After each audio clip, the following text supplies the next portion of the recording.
সেই মুহূর্তে ওরা অবাক চোখে দেখল সেই দরজাটা সম্পূর্ণ অক্ষত অবস্থায় ওদের সামনে বন্ধ হয়ে যাচ্ছে। সেই দরজার সামনে দাঁড়িয়ে রয়েছে 4 জন বাচ্চা বাচ্চা ছেলে মেয়ে। তারা চিৎকার করে যেন ওদের কিছু বলার চেষ্টা করছে। এমন সময় ভাঙা সিঁড়ির দিকে তাকিয়ে ওরা দেখলো সেই সিঁড়ি দিয়ে ধনুকের মতো বেঁকে নেমে আসছে 10 থেকে 12 জন পুরুষ আর নারী। ওদের চোখের মনির স্থানে রয়েছে কেবল সাদা অংশ। বাতাসে ভেসে আসছে অদ্ভুত পচা মাংসের গন্ধ। এদের প্রত্যেকের শরীর জ্বলে পুড়ে হাড় বের করা অবস্থায় ওদের সামনে দাঁড়িয়ে রয়েছে। জঙ্গলের মধ্যে সরু রাস্তা দিয়ে গাড়িটা ছুটে চলেছে। কলকাতা পৌঁছতে এখনো ওদের অনেকটা সময় লাগবে। এক নাগারে এতক্ষণ গাড়ি চালাতে চালাতে হাঁপিয়ে উঠেছে হিমাংশু। গাড়ির মধ্যে ওকে ছাড়া আরও 3 জন মানুষ থাকলেও ড্রাইভিং সিটে অন্য কাউকে বসানোর উপায় নেই। মেঘা তনয়ার ড্রাইভিং এক্সপিরিয়েন্স নেই, আর কুশল সে এখন সম্পূর্ণ ড্রাঙ্ক। অগত্যা হিমাংশুকেই ড্রাইভিংয়ের দায়িত্ব নিতে হয়েছে। হিমাংশু, তনয়া, মেঘা ও কুশল এই 4 বন্ধু মিলে গিয়েছিল কুশলের পরিণপুরের বাগানবাড়িতে। কলকাতা থেকে এই বাগানবাড়ির দূরত্ব বেশ অনেকটাই। শনিবার দুপুর থেকে রবিবার সন্ধে অবধি ওখানে থেকে আনন্দ করে রাতে ওরা বেরিয়ে পড়েছে কলকাতার উদ্দেশ্যে। যদিও এই রাতে বেরোনোর কোনো ইচ্ছেই তনয়ার ছিল না, তবুও বাকিরা রাতের আমেজে লং ড্রাইভ উপভোগ করবে বলে ওকে রাজি করিয়ে বেরিয়ে পড়ল। কিন্তু এখন সবাই কম বেশি বুঝতে পারছে ঠেলা, কিন্তু তনয়ার সামনে ছোট হয়ে যাবে বলে কেউ নিজের অসুবিধার কথা বলতে চাইছে না। আর কতক্ষণ রে? কলকাতা পৌঁছাতে পৌঁছাতে ভোর হয়ে যাবে, তুই নিশ্চিন্তে ঘুমা। কতবার করে বারণ করলাম এত রাতে বেরোনোর কোনো প্রয়োজন নেই, কিন্তু না, আমার কথা কেউ পাত্তাই দিল না। অত রাগ করছিস কেন ভাই? আমি কি করে বুঝবো বল জায়গাটা এত দূর হবে? কিন্তু দূরে হলেও মজা করছি ভরপুর। কিসের মজা? আমি প্রথমেই বলেছিলাম জায়গাটা অনেক দূর, আমাদের এত দূরে আসা উচিত নয়। কিন্তু কে শোনে কার কথা? সবাই তোকে সাপোর্ট করলো, তাও আমি বললাম যে কাল সকালে ফিরবো, এত রাতে বেরিয়ে কাজ নেই, কিন্তু তখনও কেউ আমার কথা শুনলো না। রাতে লং ড্রাইভ উপভোগ করবে না কি? কি উপভোগ হচ্ছে শুনি? একজন মদ খেয়ে উল্টে পড়ে রয়েছে, একজন গাড়িতে উঠে থেকে ঘুমিয়ে যাচ্ছে, আর একজন নিঃশব্দে গাড়ি চালিয়ে যাচ্ছে, আর আমি পাথরের মতো বসে রয়েছি। এখন মানে বাড়ি পৌঁছতে পারলেই হয়। তনয়া, বেকার এই কথাগুলো বলে কি আর কোনো লাভ হবে? ভুল হয়েছে আমাদের, সে কথা আমি স্বীকার করছি। এখন আর এসব বলে কি হবে? হ্যাঁ সেই, তুমি তো সবসময় মেঘাকেই সাপোর্ট করো। আমাদের 4 জনের গ্রুপে সবসময় মেঘাই প্রায়োরিটি পায় কেন বলতে পারো? কারণ আমি আর হিমাংশু আর কুশল ছোটবেলার বন্ধু, আর তুই এসেছিস সবে সবে, তাও আমাদের হিমাংশুর হাত ধরে। তার আগে তো গ্রুপটা আমাদের 3 জনেরই ছিল। তাহলে আজও বলতে পারতিস আমি আসতাম না, তোরাই এনজয় করতিস। বেকার রাস্তার মধ্যে কেন সিনক্রেট করছো বলো তো? আর তো কিছুক্ষণ পরই পৌঁছে যাব। এদের এই ঝগড়া যে সহজে থামার নয় তা বুঝতে ওর আর বাকি রইল না। তাই একটা ডোন্ট কেয়ার ভাব নিয়ে সাউন্ড সিস্টেমটা চালিয়ে দিল। একটা হালকা সুর ভেসে এলো। সিই ভেঞ্চার্সের গল্প বাহারে আজ আপনারা শুনছেন অঙ্কিতা ঘোষের কলমে হাসপাতালের প্রেতাত্মা। তবে তাও বেশিক্ষণ স্থায়ী হলো না। সেটা বন্ধ হতেই তনয়া আগের কথার সুর টেনে বললে উঠল, কিছুক্ষণ পর? এখন 2টো বাজে হিমাংশু, পৌঁছতে পৌঁছতে ভোর হয়ে যাবে। আচ্ছা, আমাদের কলকাতায় কি ঘোরার জায়গা ছিল না? এই গ্রামে আসার দরকারটা কি ছিল বলতো? এখন রাত দুপুরে কোনো চোর ডাকাতের পাল্লায় পড়লে আর দেখতে হবে না। জোর জোর, কোথায় জোর? কোথায় জোর বল আমার, কে কি চুরি করেছে? হ্যাঁ, কে কি চুরি করেছে? ব্যাস, এবার শুরু হয়ে যাবে মাতালগিরি। কতবার বললাম ওরে এত খাস না। বিনামূল্যে মদ পেলে কুশল আর কিচ্ছু চায় না। বেশ তো ঘুমিয়েছিলিস, এই এই এই তনয়ার জন্যই ওর ঘুমটা ভাঙলো। তোর হবু বউটা কিন্তু বড্ড হিংসুটে রে হিমাংশু। তনয়া এর প্রতিবাদে কিছু একটা বলতে যাচ্ছিল, কিন্তু কুশল সেই মুহূর্তেই হঠাৎ করে বমি করে ফেলল।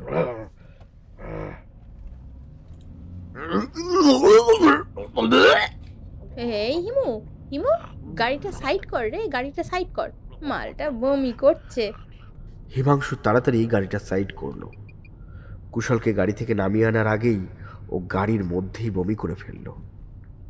তারপরেই কোনো রকমে বাকি তিনজন গাড়ি পরিষ্কার করে আবার কুশলকে গাড়িতে বসিয়ে রওনা দিল। আমার না আর সত্যি ভালো লাগছে না। একই এরকম ঠান্ডার রাত, শুনশান জঙ্গলের রাস্তা, আর তার মধ্যে এই মাতালের বমি করা, আর সহ্য হচ্ছে না। আমি মাতাল নয়, বুঝলে? সব মাতালেরই মনে হয় যে সে মাতাল নয়।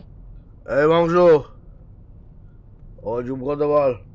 উফ তনয়া, উঠে থেকে তুই কি শুরু করেছিস বলতো? এরপর হিমাংশু তোকে নিয়ে আমাদের সঙ্গে কোনো প্ল্যান করলে আমরা কিন্তু ওর সাথে যাব না। তনয়া, মুখটা একটু বন্ধ করো তো। কানের সামনে এত বকলে গাড়ি চালানো যায়? তুমি শুধু আমার দোষটাই দেখতে পাচ্ছ, আর এই রাত বিরেতে তোমাদের জন্য আমায় যে হ্যারাস হতে হচ্ছে তার বেলা কিছু না। হঠাৎ করে কুশল পেছন থেকে হাত বাড়িয়ে হিমাংশুকে টপকে স্টিয়ারিংটা ধরে বলল, চল টনা, আমি গাড়ি চালিয়ে তোকে রকেটের মতো উড়িয়ে নিয়ে তোর বাড়ি পৌঁছে দেবো, চল। কুশল, পাগলামি করিস না। এই এই কি করছিস কুশল? ছাড় বলছি। হিমাংশু স্টিয়ারিং এর কন্ট্রোল হারিয়ে ফেলতেই গাড়ি সোজা গিয়ে ধাক্কা মারলো একটি মোটা গাছের গুঁড়িতে। তারস্বরে চিৎকার করে উঠল চার বন্ধু।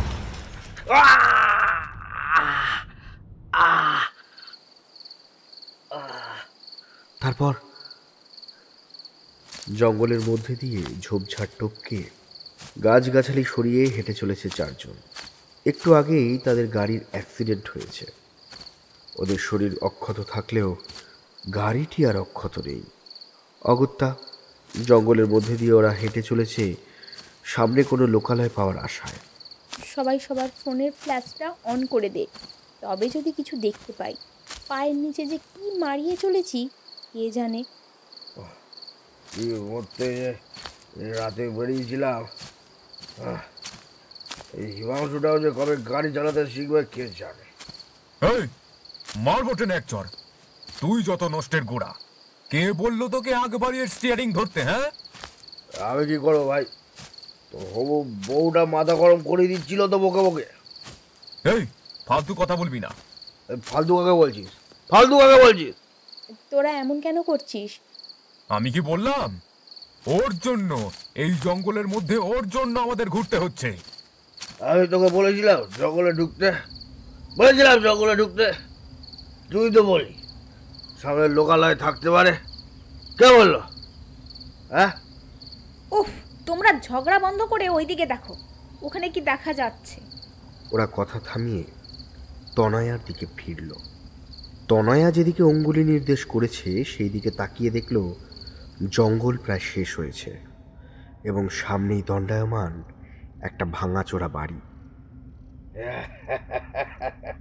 মার দিয়া কেল্লা, চল চল ওদিকে চল চল।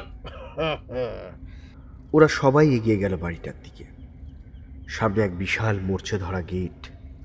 সবাই মিলে ধাক্কা দিতেই ক্যাচ শব্দ করে গেটটা খুলে গেল। বাড়ির সামনে গিয়ে ওরা ভালো করে বাড়িটাকে দেখল। বাড়িটা খুব বেশি বড়ও না, আবার খুব বেশি ছোটও না। মনে হয় একটু এগুলে কোনো গ্রাম টাম পাবো। কি দরকার? হ্যাঁ, এই বাড়িতেই তো থাকা যায়। আর কিছুক্ষণের ব্যাপার। এই বাড়ির অবস্থা দেখে তো মনে হচ্ছে না এখানে কেউ থাকে। নিশ্চিন্তে আমরা কিছুটা সময় এখানে থেকে যেতে পারবো। ভোর হলে তারপর দেখা যাবে। সেটাই ভালো, এখানে রাতটা কাটিয়ে ফেলি। আর তো 1 ঘন্টার মধ্যেই ভোর হয়ে যাবে। তাছাড়া এমন অন্ধকার পোড়বাড়িতে একটা রাত বেশ ভালোই অ্যাডভেঞ্চার হবে। এই রাত বিরেতে তোদের জন্য এমনিতেও অনেক অ্যাডভেঞ্চার কাটাতে হলো, আর কোনো অ্যাডভেঞ্চার চাই না বাবা। আচ্ছা আচ্ছা, চল আগে ভিতরে যাই, তারপর দেখছি সব। বাড়িটার মুখ্য দরজায় একটা ধাক্কা মারতেই দড়াম করে সেটা মাটিতে পড়ে গেল। সেই শব্দে বাড়ির মধ্যে থেকে ঝাঁকে ঝাঁকে বাদুড় বেরিয়ে এসে ওদের মাথার উপর দিয়ে ঝাপটাঝাপটি করতে করতে উড়ে চলে গেল। বাপরে, বাড়িটা মাথার উপর ভেঙে পড়বে না তো? যা অবস্থা দেখছি। কিচ্ছু হবে না, চল চল ভেতরে চল। বাড়িটা ভিতর থেকেও খুব বেশি বড় নয়, তার উপর চারদিকে দেওয়াল ধসে পড়েছে, চারিদিকে ছড়িয়ে রয়েছে ইট চুন সুরকি, ওপরের কড়িবর্গা ঝুলে পড়েছে, দেওয়াল ভেঙে গেছে, দোতলায় যাওয়ার সিঁড়ি অবধি ভেঙে মাটিতে পড়ে আছে। বাড়িটা দেখে মনে হচ্ছে আর একবার মাত্র প্রবল বৃষ্টি এলেই বাড়ি ভেঙে একেবারে ধূলিসাৎ হয়ে যাবে, আর ঝড় এলে তো কথাই নেই। বাড়ির মধ্যে ঢুকে থেকেই গা ছমছম করছিল তনয়ার। আজ ওর মন বিপদের আশঙ্কা প্রথম থেকেই করছিল। তনয়া হিমাংশুর হাতটা ধরে বলল, এই শোনো না, আমার না ভালো লাগছে না জানো, কেমন শরীর খারাপ লাগছে। চলো না এইখান থেকে বেরিয়ে যাই।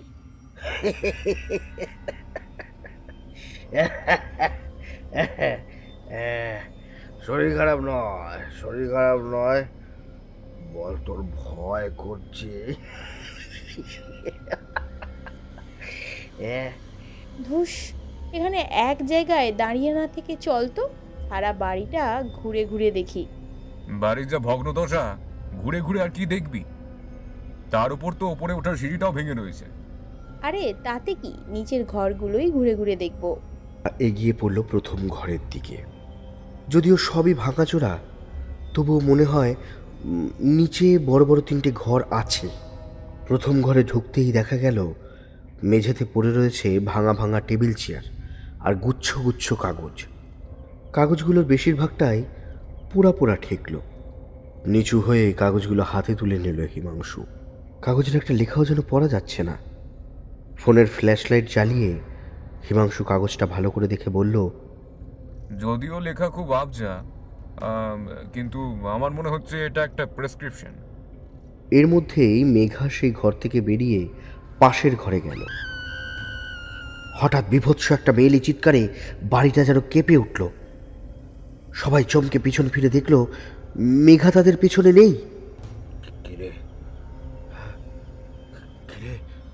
মেঘা কোথায়? মেঘা! ওরা তাড়াতাড়ি সেই ঘরটা থেকে বেরিয়ে পাশের ঘরের সামনে আসতেই হেসে উঠল মেঘা। বলল, কিরে, ভয় পেয়ে গেলি নাকি? কি ভিতুরে তোরা! যাক, এই ঘরটায় ঢুকে দেখ, ঘরে কি আছে, চমকে যাবি একেবারে। সবাই ঘরে ঢুকে দেখল সেই ঘরটা বিশাল বড়। পরপর দুটো ঘর মিলিয়ে সেই একটি ঘর তৈরি করা হয়েছে, আর তার মেঝেতে রয়েছে সারি সারি খাট। হাসপাতালে যেমন ধরনের বেড থাকে, এখানেও রয়েছে ঠিক তেমন বিছানা। সম্ভবত এটা হাসপাতাল ছিল। পরিত্যক্ত হাসপাতালে থাকা কি আমাদের উচিত হচ্ছে? যদি কেউ কি, এই অন্ধকারে এই পরিত্যক্ত হাসপাতাল থেকে বেরিয়ে আসবে ভূত, আর আমাদের ভয় দেখানোর জন্য হয়তো পিস করে বলবে, তোদের সবাইকে মেরে ফেলবো। মেঘা মজা করে এই কথাগুলো বলেছিল, কিন্তু ওর কথা শেষ করল কোনো এক অদৃশ্য অশরীরী। অদ্ভুত খ্যানখ্যানে কণ্ঠস্বরটা ওদের চারজনের মধ্যে কারোরই ছিল না। সবাই চমকে উঠে আশেপাশে তাকালো। হঠাৎ সেই ঘরের দরজার সামনে দিয়ে ধূপধাপ করে পায়ের শব্দ পাওয়া গেল। সবাই দরজার দিকে তাকাতেই দেখতে পেল খিলখিল করে হাসতে হাসতে ছুটে চলে গেল দুজন বছর দশেকের বাচ্চা মেয়ে। চার বন্ধুর পা যেন কোনো অদৃশ্য শক্তির সাহায্যে কেউ মাটির সঙ্গে বেঁধে রেখেছে। ওরা কেউ নিজেদের স্থান থেকে এক চুলো নড়তে পারল না। এমন সময় ওদের কানে ভেসে এলো কান্নার শব্দ। এক বা দুজনের নয়, এ যেন সম্মিলিত কান্নার শব্দ। নারী পুরুষ সবাই মিলে একত্রিত হয়ে কেঁদে চলেছে। হঠাৎ তাদের চোখের সামনে সেই খাটগুলো খটখট শব্দ করে নড়ে উঠল। ভাঙা জানলা দরজাগুলো থেকে সনসনে ঠান্ডা বাতাস ভেসে আসছে। সারা বাড়িতে যেন শুরু হয়ে গেল হইহট্টগোল। অথচ সেই 4 জন জীবিত মানুষ ছাড়া আর কারোর অস্তিত্ব চোখে পড়ছে না। সেই মুহূর্তে ওরা অবাক চোখে দেখল সেই দরজাটা সম্পূর্ণ অক্ষত অবস্থায় ওদের সামনে বন্ধ হয়ে যাচ্ছে। সেই দরজার সামনে দাঁড়িয়ে রয়েছে 4 জন বাচ্চা বাচ্চা ছেলে মেয়ে। তারা চিৎকার করে যেন ওদের কিছু বলার চেষ্টা করছে। এমন সময় ভাঙা সিঁড়ির দিকে তাকিয়ে ওরা দেখলো সেই সিঁড়ি দিয়ে ধনুকের মতো বেঁকে নেমে আসছে 10 থেকে 12 জন পুরুষ আর নারী। ওদের চোখের মনির স্থানে রয়েছে কেবল সাদা অংশ। বাতাসে ভেসে আসছে অদ্ভুত পচা মাংসের গন্ধ। এদের প্রত্যেকের শরীর জ্বলে পুড়ে হাড় বের করা অবস্থায় ওদের সামনে দাঁড়িয়ে রয়েছে। ইতিমধ্যে তনয়া চিৎকার করে বলল, চলো, এখন এই বাড়ি থেকে আমাদের বেরোতে হবে। তনয়ার কথায় সবার সম্বিত ফিরল। 4 জন মিলে দৌড়ে বাড়ি থেকে বেরিয়ে যেতেই দরজাটা ওদের মুখের ওপর বন্ধ হয়ে গেল। বাড়ির ভেতর থেকে তখনও ভেসে আসছে ওদের আর্তনাদ। ওরা দেখল সেই বাড়ির প্রত্যেকটা জানলায় দাঁড়িয়ে রয়েছে অজস্র অশরীরী। কেউ ওদের দিকে তাকিয়ে হাসছে, কেউ কাঁদছে, আবার কেউ ভয়ানক দৃষ্টিতে তাকিয়ে রয়েছে ওদের দিকে। ততক্ষণে পূবের আকাশে দেখা দিয়েছে লালচে আলোর আভা। সেই আলোতে ওরা স্পষ্ট দেখল সেই ভাঙাচোরা বাড়িটার গায়ে পড়েছে কালো কালো ছোপ। কেউ যেন বাড়িটাকে নির্মমভাবে পুড়িয়ে দিয়েছে। বাড়ির ভাঙা জানলাগুলো দিয়ে ছোট ছোট বাচ্চারা হাতছানি দিয়ে ওদের ডেকে চলেছে। ওরা আর অপেক্ষা করল না, দিক বেদিক জ্ঞান শূন্য হয়ে ছুটে চলল। আমরা আমরা এবারে কোথায় যাব? তখন থেকে ছুটে চলেছি। কোথায় যাব আমরা? আমার মন বলছে এর কাছাকাছি কোনো না কোনো লোকালয় পাবো। আর কেউ ওর কথার অমান্য করল না। সবাই তনয়ের কথা মতো ছুটে চলল। কিছুক্ষণ পরেই ওরা এসে পড়ল একটা ছোট্ট গ্রামে। এত ভোরে খুব বেশি লোকজনকে পথে দেখা গেল না। দূরে একটা চায়ের গুমটি সবে সবে খুলেছে। তারা সেখানে গিয়ে হাঁপাতে হাঁপাতে বসে পড়ল চায়ের দোকানের বেঞ্চগুলো। ওদের বিধ্বস্ত অবস্থা দেখে চায়ের দোকানের লোকটা জিজ্ঞাসা করলো, ও বাবুরা, এই যে তোমরা হাঁপাচ্ছ কেন গা? এই নাও নাও, একটু জল খাও তো। চায়ের দোকানের লোকটি ওদের জল দিল। ঢকঢক করে জল খেয়ে শান্ত হয়ে বসল ওরা। হিমাংশু গতকাল রাতের সমস্ত ঘটনা বিবরণ দিল চাওয়ালাকে। চায়ের দোকানের লোক চোখ কপালে তুলে বলল, হ্যাঁ, সে কি বাবুরা, এ আপনারা কি করেছেন? ওই হাসপাতাল তো দীর্ঘদিন বন্ধ ছিল। ওখানে ভূতের উপদ্রবে সন্ধ্যের পরে আর কেউ যায় না ওদিকে। ওটা কবে থেকে বন্ধ বলো তো? সে অনেককাল আগের কথা। তখন এই গ্রামে ঘরে ঘরে দেখা দিচ্ছে প্লেগ মহামারী। তখন ওই জঙ্গলের পাশে ওই জায়গায় ছোট্ট একটা হাসপাতাল বানানোর হুকুম দিলেন গ্রামের জমিদার। এই গ্রাম ছেড়ে আশেপাশের গ্রাম থেকেও অনেকে ভর্তি হলো ওই প্লেগ হাসপাতালে। কিন্তু মহামারী দিন দিন এত বাড়তে লাগলো যে আর সবাইকে ওই হাসপাতালে ধরানো যাচ্ছিল না। প্লেগ রোগ তো ভয়ানক ছোঁয়াচে। গোড়া থেকে এই রোগ বিনাশ করতে উদ্যত হলেন জমিদার। অনেক ভেবে জমিদার মশাই একটা উপায় বার করলেন। মহামারী থেকে বাঁচতে তিনি একটি নৃশংস পথ অবলম্বন করলেন। নিজের শক্তিশালী লাঠিয়ালদের কাজে লাগিয়ে তিনি হাসপাতালের মধ্যে সমস্ত রোগী ডাক্তারদের বন্দি করে বাইরে থেকে আগুন জ্বালিয়ে দিলেন। ওহ, সে কি নৃশংস কাণ্ড! কিন্তু এর কিছুদিন পর থেকে ওই বাড়ির ভেতর থেকে ভেসে আসত অনেক মানুষের কান্নার শব্দ। অনেকে মিলে যেন বাঁচাও বাঁচাও করে চিৎকার করত। ওই বাড়ির সামনে দিয়ে কোনো মানুষ গেলে জানলা থেকে বাচ্চা বাচ্চা ছেলে মেয়েরা হাতছানি দিয়ে ভেতরে ডাকতো। সব ওই বাচ্চা ছেলে মেয়েদের আত্মা।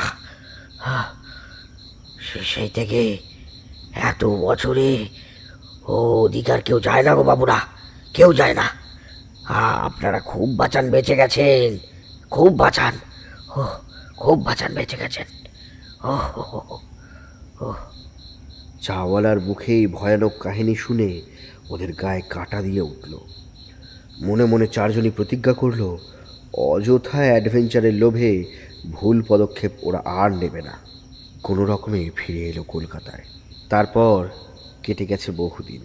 আজও এই অভিজ্ঞতার কথা মনে পড়লে ওদের গা অজান্তেই ছমছম করে ওঠে।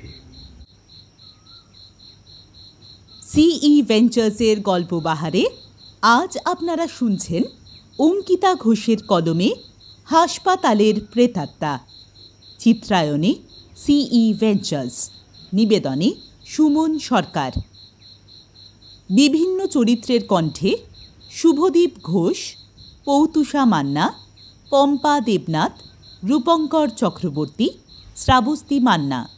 শব্দ সংযোজন রিম্পা ঘোষ। সাবস্ক্রাইব করুন আমাদের অফিসিয়াল ইউটিউব চ্যানেলে। এরকম আরও গল্প অপেক্ষা করছে আপনার জন্য।